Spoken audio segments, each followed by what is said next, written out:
Inspiré, le podcast qui vous emmène dans les coulisses de la création de vos chansons préférées.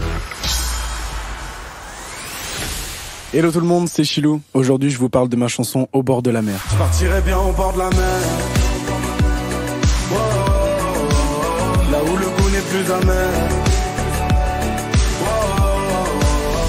On était en plein mois de février et il faisait très froid, j'étais à Paris, je sortais d'une période de rupture amoureuse, on sait à quel point ça peut faire toujours mal, et j'avais qu'une envie, c'était de tout quitter et de partir près de la mer.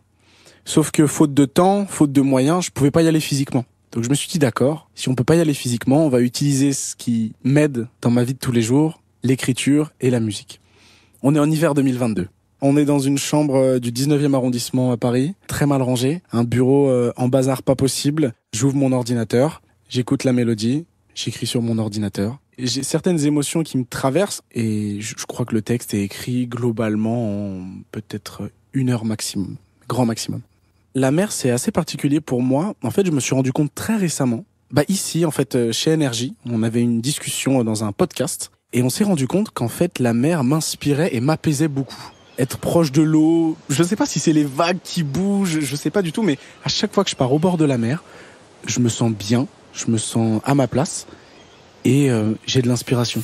Dans l'air un doux parfum, c'est bien la première fois que je me sens vivant. L'horizon est immense, donnant plus de chance aux étoiles filantes. Tous les étés, j'allais à côté de Biarritz, à Osgore, parce que ma tante est du coin. Je suis allé dès mon plus jeune âge et après j'y suis retourné tous les ans à l'adolescence et j'y retourne encore à mon âge. Je me suis créé des souvenirs assez mémorables là-bas et c'est donc peut-être pour ça qu'automatiquement je me sens bien à cet endroit-là. Quitte à me perdre, je serais bien mieux là-bas. Si pour me plaire, je dois me trouver déjà. Alors je ferme les yeux et imagine tout ça. Je savais pas trop où j'en étais en fait vis-à-vis de moi-même. Quand on passe 2 ans, 2 ans et demi avec une personne, on s'oublie un petit peu, je trouve, en fait. Alors, les personnes les plus indépendantes arrivent à rester elles-mêmes et ne pas s'oublier. Mais en tout cas, pour ma part, je me suis complètement oublié pour cette relation. Et donc, je me suis dit, oui, quitte à me perdre, je préfère être au bord de la mer, là où je me sens mieux, là où je me sens apaisé, qu'au milieu du brouhaha parisien, par exemple. Si pour me plaire, je dois me trouver déjà... Si pour me plaire, je dois plutôt me retrouver déjà, entre guillemets. Me retrouver, c'est passer du temps avec moi-même, passer du temps seul, réapprendre à m'aimer, réapprendre aussi à retrouver de nouvelles choses, de nouvelles sensations. Donc c'est un peu ça, ces 2 phrases, c'est un peu ce qu'elles veulent expliquer. Les yeux vers le ciel, ou plutôt qui s'arrête au plafond de ma chambre. En fait, ce premier couplet, c'est un couplet qui est très dans le moment présent. C'est, en gros, il se passe ça, je suis dans cet état-là, et j'explique. Entendre le bruit des vagues étouffer doucement ce silence inquiétant. Le deuxième couplet est beaucoup plus imaginatif et je voulais montrer au travers de cette chanson la puissance de l'imaginaire et la puissance de se dire je peux pas aller là-bas physiquement mais par contre je vais me créer tout un univers dans ma tête pour me sortir de la situation dans laquelle je suis. Il y a une phrase que j'aime bien, je suis assez heureux d'avoir pu l'écrire, sans me jeter de fleurs bien sûr, mais entendre le bruit des vagues étouffer doucement ce silence inquiétant, c'est vraiment la première phrase du deuxième couplet. Et pour moi, ça y est qu'on y est. En fait, je me vois sur une plage à Biarritz ou à Osgore, et je suis les pieds dans le sable, et je regarde, je m'imagine là-bas rien qu'avec cette phrase. C'est pour ça qu'elle me parle tout particulièrement. À la base, je l'ai écrit vraiment pour me faire du bien à moi. La musique et l'écriture, ça a toujours été un exutoire. C'est plus facile pour moi de me confier à l'écrit à travers la musique. Moi, j'ai toujours été quelqu'un d'assez maladroit à l'oral. Pourtant, je vais vers les gens, je discute, mais quand il faut partager ses émotions, j'ai toujours été très maladroit. Mais par contre, tu me donnes une feuille de papier, un téléphone, j'écris tout ça. Mais c'est sûr que quand je reçois un message de quelqu'un qui me dit « Ouah, mais en fait, juste t'as mis des mots sur ce que je pense depuis 2 ans », je suis extrêmement touché. Et ça me donne encore plus envie de continuer à travailler et d'écrire. Je mets pas de tu, je mets pas de il, je mets pas de elle. C'est vraiment du jeu, c'est vraiment très introspectif. Donc, je m'adresse à la personne dans le miroir, en réalité. Beaucoup de proches me disent, et je l'ai entendu beaucoup, cette phrase, « Non, mais de toute façon, dans tes textes, t'exagères. » Ouais, ça doit être ça, ouais. Ouais, ça doit être ça, je dois exagérer. Parce que je pense que c'est un petit peu à l'opposé de la personne que je suis dans la vie de tous les jours. On me dit que je suis quelqu'un d'assez solaire, de toujours joyeux, toujours à faire des bonnes blagues. Donc c'est sûr que quand on lit un texte un peu plus triste, un peu plus mélancolique, donc c'est ça, il y a un petit peu ce paradoxe-là dans ma personnalité, et il y en a pas beaucoup dans mon entourage qui captent ce paradoxe, mais c'est pas plus mal non plus, quoi. Hein. Et si tu n'existais pas, Dis-moi pourquoi j'existerais. Mes principales inspirations viennent de la chanson française. En fait, dès qu'il y a du texte qui va me toucher, ça va m'inspirer, je vais avoir envie de faire pareil et d'apporter ma petite pierre à l'édifice. Moi, je suis un grand fan des Jacques Brel, des Charles Aznavour.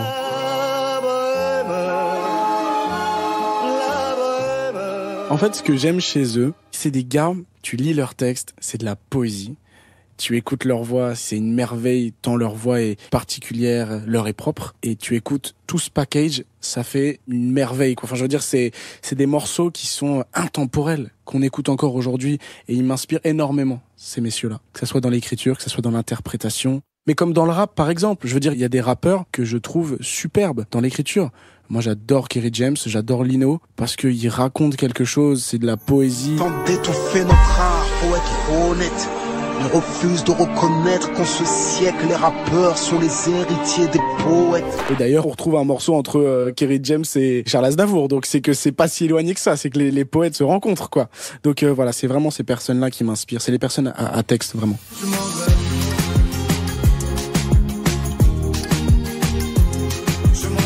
Je venais de sortir la reprise de Je m'en vais, qui fonctionnait plutôt bien. Énergie jouait vachement le jeu dessus, on était super heureux, franchement. Et il me fallait un morceau pour enchaîner, il fallait quelque chose un petit peu dans la même veine, mais il fallait aussi montrer ma personnalité. Parce que c'était cool d'avoir une reprise, c'était cool d'être plus connu grâce à une reprise, mais c'est pas mon morceau. C'est un morceau que j'ai repris, donc il me fallait un morceau, il fallait le mien. Et c'est très drôle comme cette chanson a été créée. Il y avait cette envie depuis longtemps de tout quitter, de partir, comme l'expliquais au début. J'étais chez mon musicien, je me souviens, il s'appelle Arnaud, et c'est un super guitariste. La plupart du temps, je vais aller chercher une mélodie. Mon musicien prend sa guitare, il joue des accords. On fait ça depuis peut-être 6-7 mois. Et on trouve des mélodies. Qu'est-ce qui reste en tête? Qu'est-ce qui est accrocheur? Qu'est-ce qui nous plaît? Qu'est-ce qui nous plaît moins? On essaie de trouver ça. On fait une petite pause café, on n'écoute rien. Ensuite, on réécoute notre mélodie. Ok, c'est pas mal, c'est nul. Hop, ça dégage ou ça reste. Ça, c'est une mélodie de refrain. Ensuite, il faut essayer de trouver une mélodie de couplet, de pont ou de pré-refrain qui amène bien ce refrain. Donc, c'est tout un processus aussi. Et après, l'étape, c'est l'écriture. Mais ça varie. Par exemple, parfois, j'écris des poèmes et puis je fais attends, c'est pas mal, je vais essayer de le mettre en musique. En fait, ce qui est chouette avec ce métier, c'est que tu ne fais jamais la même chose. Et donc, mon musicien prend sa guitare et puis il joue quelques accords, en fait, basiques. Et il y a tout de suite la mélodie du refrain qui arrive. Ça vient tout de suite, mais vraiment 5-10 minutes. On se dit, waouh, ok, génial, ça rentre en tête, on était trop contents. Et donc, on enregistre, on se dit, waouh, quand même, c'est stylé. C'est juste ma voix sur la grille de guitare. Hein. Et ensuite, le premier couplet, deuxième couplet arrive directement. On a donc un morceau en yaourt, complètement en yaourt. Il m'envoie le morceau, je rentre à la maison, je l'écris d'une traite. Ça ne m'arrive pratiquement jamais. Vraiment. D'habitude, je m'arrête à la moitié ou aux 3/4. Je me dis, bon, ouais, c'est pas ouf. Et là, je me suis pas dit c'est ouf, mais je me suis dit, waouh, c'est exactement ça que je voulais dire. C'est exactement ça que je voulais raconter. En fait, je sais, malgré moi, d'avance, si un texte me plaît. Si je ressens une sorte de frisson, une sorte de quelque chose, ou une sorte de, un petit peu la gorge nouée. Ma sœur, elle dit un truc qui est très beau. Elle dit, quand t'as envie de dire quelque chose, c'est ma petite sœur, hein. C'est un petit chat, mais elle a des belles phrases parfois, souvent même. Et elle dit, quand on a quelque chose à dire, et que notre gorge est tellement nouée qu'on n'arrive pas à le dire, c'est que c'est ça qu'on ressent, et c'est ça qu'on doit absolument partager et dire à une personne. Et je trouve cette phrase superbe. Et ben c'est pareil pour la musique. Quand tu sens que t'as des frissons quand t'écris ça, quand tu sens que t'as la gorge un peu nouée, quand c'est cette sensation-là, que ça joue carrément sur ton corps, c'est que, ok, il se passe quelque chose avec ce morceau-là. Ça m'arrive avec des morceaux très tristes. Quand on me fait une instrumentale vraiment piano, très triste, ça m'arrive souvent. Mais sur un morceau où, tu vois, la prod est quand même assez colorée, bah, faut quand même y aller pour ressentir des frissons qui nous bouleversent, quoi.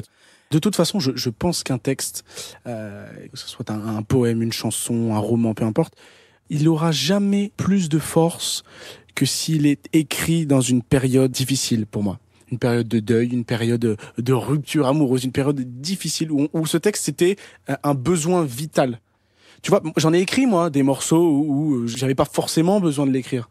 Il y en a des morceaux comme ça. Mais moi, il m'impacte moins, il me touche moins. On peut pas aimer tous nos morceaux, forcément, mais il m'impacte moins, alors que celui-ci m'a vraiment bien chamboulé, quoi. Et donc, on a travaillé comme des dingues. On a préparé une petite dizaine de morceaux, on les a tous réécoutés, et on a hésité entre deux, et on s'est dit, bon, allez, on envoie au bord de la mer. Je Je me souviens de l'enregistrement en studio. On est retourné chez mon compositeur. Il a vu sur Montmartre. C'est super, magnifique. Et c'était drôle du coup de chanter « Je partirais bien au bord de la mer » avec la vue sur toute la grisaille parisienne. Je me rappelle avoir ressenti pas mal d'émotions et pas mal de fierté aussi, parce que t'écris ton texte, t'as ton yaourt et tout, d'accord, c'est une chose. Mais après, il y a poser ton texte, mettre l'interprétation dessus. Est-ce que les mots que tu as mis collent au yaourt que t'as fait? Enfin, il y a quand même une grosse différence. Tu peux avoir un super yaourt et avoir mis des mots qui sonnent pas très bien, même si c'est des beaux mots, et tu te retrouves avec un truc où tu dis « Oh, ok, c'est pas top en fait ». Et là, ce morceau, c'est un enchaînement d'automatisme et de chance d'une certaine façon. Ce titre, il est complètement différent et il marque ma direction artistique, la direction artistique de Chilou. J'étais un petit peu, pas perdu, mais je voulais expérimenter beaucoup de choses. Donc dans mon premier EP en 2020, c'est un EP qui est majoritairement rap. Dans mon album en 2022, Genèse, c'est un album assez éclectique, dans le sens où tu retrouves quelques morceaux rap, des morceaux un peu plus doux, un peu plus calmes, des morceaux aux influences reggaeton, enfin il y a de tout. Et donc cet album m'a permis d'aller sur cette nouvelle couleur, qui est une couleur très pop, qui est ce morceau Au bord de la mer. Et Au bord de la mer, je trouve qu'il incarne parfaitement la direction artistique de Chilou. Au bord de la mer est sorti le 4 juillet 2023. J'ai d'abord été très touché que les professionnels de la musique apprécient mon titre. Déjà, ça a été quelque chose d'hyper important pour moi, avant même que le public l'entende. Ça m'a touché. La première fois que j'ai partagé ce morceau avec mon public, c'était, je pense, sur un plateau radio. Donc c'était pas vraiment mon public. Du coup, ça fait que le challenge était beaucoup plus intéressant. Il y a souvent beaucoup de monde sur les plateaux radio. Il y a entre 15 et 30 000 personnes, généralement. Et donc j'étais très stressé. J'avais peur d'être à côté, de le chanter n'importe comment. Mais ça s'est bien passé. Ça s'est bien passé. Les gens m'ont fait les oh. C'était un bon moment. Ce qui m'a marqué dès le début, c'est à quel point les gens ont vite retenu le refrain. En même temps, le refrain, il est pas super compliqué, c'est des oh, mais il était pas encore sorti, je me souviens. Et pour voir si ton morceau va avoir un bon accueil, généralement, c'est toujours intéressant de le jouer sur scène, en fait. Si t'as aucune réaction du public, tu dis bon, ça sent quand même pas la rose. Après, il y a des contre-exemples, bien sûr, mais là, les gens se le prenaient vite, en fait. Et puis, on faisait un jeu, on leur disait, bon, vous allez chanter avec moi a cappella d'abord. Donc, ils chantaient les oh, et du coup, on arrivait, ils le prenaient tout de suite. Ce qui était un peu déstabilisant, c'est que les oh, ils les faisaient toujours 1 ou 2 secondes avant moi. Donc, j'entendais une marée de oh.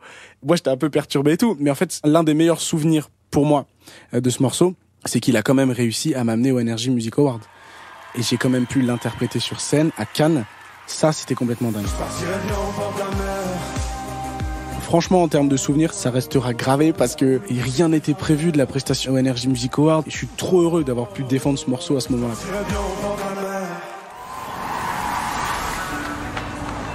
Ouais, Chilou, c'est Zenzel. Dis-moi, pour le clip Au bord de la mer, j'imaginais aller à Biarritz, mais que en stop.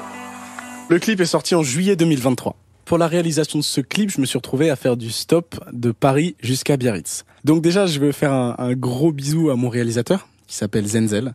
C'est un super réal et un mec en or. En fait, il m'a pris à contre-pied. Il m'a dit, ok, tu vas aller au bord de la mer, Chilo? Tu me dis que tu vas aller au bord de la mer dans ta chanson, très bien, ok. Mais par contre, le clip, tu vas le faire en stop. Je lui dis, ah ouais, et tout. Tu sais, moi, j'ai pas fait beaucoup de stop. J'avais fait un peu de stop dans le sud-ouest, mais bon, j'avais flippé, j'étais tombé sur des gars bizarres. Je me suis dit, ouah, je sais pas si je vais le faire. En fait, je me suis retrouvé à partir porte de Saint-Cloud et aller jusqu'à Biarritz en faisant un stop à Royan, mais en stop. Mais tu sais, les gens me demandent souvent, non, mais vous avez faké le truc. On n'a pas faké le truc du tout. Il y avait une équipe, effectivement, toute l'équipe de tournage qui était dans un gros van, maquilleuse, réalisateur, producteur, etc. Mais ils ont eu aucune pitié envers moi, si tu veux. Ils avaient aucune peine, donc ils m'ont laissé me débrouiller. J'étais avec un caméraman, et on était tous les deux. On a fait du stop de Paris jusqu'à Royan et de Royan jusqu'à Biarritz. Vous êtes les premières filles à vous être arrêtées, c'est un truc de ouf. C'est vraiment la première fois que je prends quelqu'un. Et à Biarritz, on faisait un concert sauvage aussi, pour un petit peu sublimer le tout, quoi. J'ai rencontré plein de gens. Ça a été une aventure humaine de dingue. J'ai rencontré un routier, un primeur, des retraités, des étudiantes. En fait, t'es grave dans un monde où tu dis, ok, mais attends, mais si tu me donnes ça, peut-être que toi, tu veux ça derrière. Mais en fait, non, parce que ces gens, ils s'arrêtent. Il faut leur expliquer que t'as la caméra. Pourquoi t'as la caméra? Donc déjà, bon, tu fais du stop, tu demandes une chose. Ensuite, tu demandes une deuxième chose parce que tu dis que tu filmes. Tu leur fais signer des paplards. Moi, j'étais pas à l'aise avec ça. Mais les gens n'attendent rien en retour. En fait, ils s'arrêtent. Ils voient 2 petits gars qui font du stop, qui tournent leur clip, qui préparent leur projet. Et ben, ils s'arrêtent. Ils sont cool. Et ça a été dingue. J'ai trop aimé. Ça fait un clip, je trouve, assez authentique pour le coup. Ce morceau, il est annonciateur d'un nouvel album. Après, quand est-ce que va sortir cet album? J'ai pas la réponse. Mais ce que je peux vous dire, c'est qu'effectivement, je travaille comme un dingue. Je passe mes journées au studio. Je travaille ma voix beaucoup aussi pour progresser, passer un step sur la voix. Je fais des cours de chant. Je fais une formation de communication pour vraiment progresser. Je veux apporter quelque chose de nouveau aux gens. Je veux montrer qu'entre l'album qui est sorti en juin 2022 et celui qui sortira en 2024, j'ai envie de dire, waouh, il y a eu ça, il y a eu ce step-là dans l'écriture, dans la voix, dans l'interprétation, même dans les prods. Donc on travaille comme des dingues. On a plein de morceaux qui sont prêts à être écoutés. On va faire une sélection, on va encore en faire d'autres. Mais voilà, ça sera en tout cas un album dans la couleur de Au bord de la mer. Je partirai bien au bord de la mer.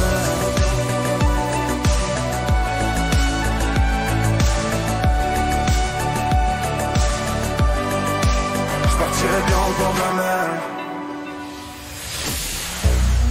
Merci d'avoir écouté Inspiré.